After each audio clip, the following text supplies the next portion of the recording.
നമ്മുടെ ലൈഫിൽ എത്ര കണ്ടാലും മടുപ്പില്ലാത്തതും കൊതി തീരാത്തതുമായ ഒന്നാണ് ഈ കടലും കടലിലെ തിരകളും. കടലിനെ ആസ്വദിക്കാനും തിരമാലകളോട് കളിക്കാനും അവിടെയുള്ള മണൽ വാരി എറിയാനും അങ്ങനെ ഒരുപാട് ഓർമ്മകൾ നിലനിർത്താൻ കഴിയുന്ന ഒരുപാട് അനുഭവങ്ങൾ നമ്മുടെ ജീവിതത്തിലുണ്ട്.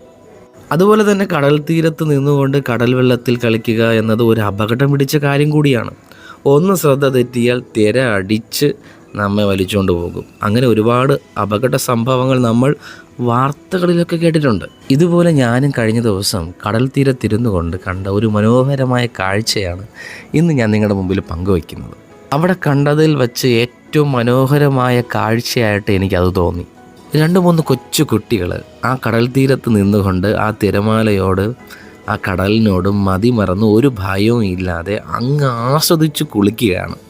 തിരമാല വരുന്നതോ തിരമാലയുടെ വലിപ്പം വലുതാണോ ചെറുതാണോ എന്നൊന്നും ഒരു കൂസലോ ആക്കാതെ ആ കുട്ടികൾ ഒരുപാട് ആസ്വദിക്കുകയാണ്. പക്ഷെ ഞാനൊന്ന് ശ്രദ്ധിച്ചപ്പോൾ ആ കുട്ടികൾ ഇത്രമാത്രം ഭയമില്ലാതെ തിരമാലകളോട് കളിക്കുന്നതിന് പിന്നിലെ പ്രധാന കാരണം അവരുടെ മുന്നിൽ നെഞ്ചും വിരിച്ച് ധൈര്യത്തോടെ നിൽക്കുന്ന ഒരപ്പൻ ഉണ്ട് എന്നുള്ളതായിരുന്നു.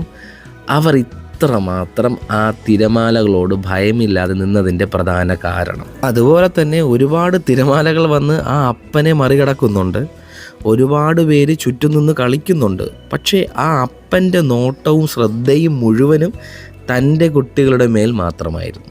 ഈ ഒരൊറ്റ ദൃശ്യത്തിലൂടെ മക്കൾക്ക് അപ്പനുണ്ടെങ്കിൽ ലഭിക്കുന്ന ധൈര്യവും അതുപോലെ തന്നെ അപ്പന് സ്വന്തം മക്കളോടുള്ള കരുതലും നമുക്ക് മനസ്സിലാക്കാൻ സാധിക്കുന്നു. ഇനി നിങ്ങളൊന്ന് ചിന്തിച്ചേ, ഈ ലോകത്തിലുള്ള ഒരപ്പൻ സ്വന്തം മക്കളെ ഇത്രമാത്രം കരുതുന്നു. അതുപോലെ തന്നെ ഒരപ്പൻ മുമ്പിലുണ്ടെങ്കിൽ മക്കൾക്ക് എന്തുമാത്രം ധൈര്യം ലഭിക്കുന്നു. ഇതുപോലെ തന്നെയാണ് നമ്മെ സ്നേഹിക്കുന്ന സ്വർഗസ്ഥനായ പിതാവ് സ്വർഗത്തിൽ നമുക്കുണ്ട് എന്നുള്ളത് സകല മനുഷ്യരും തിരിച്ചറിയണം.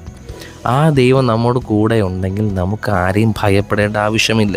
യെശയ്യാവ് 41:10 ഇങ്ങനെ പറയുന്നു, നീ ഭയപ്പെടേണ്ട, ഞാൻ നിന്നോട് കൂടെയുണ്ട്. ഭ്രമിച്ചു നോക്കേണ്ട, ഞാൻ നിൻ്റെ ദൈവമാകുന്നു. ഞാൻ നിന്നെ ശക്തീകരിക്കും, ഞാൻ നിന്നെ സഹായിക്കും.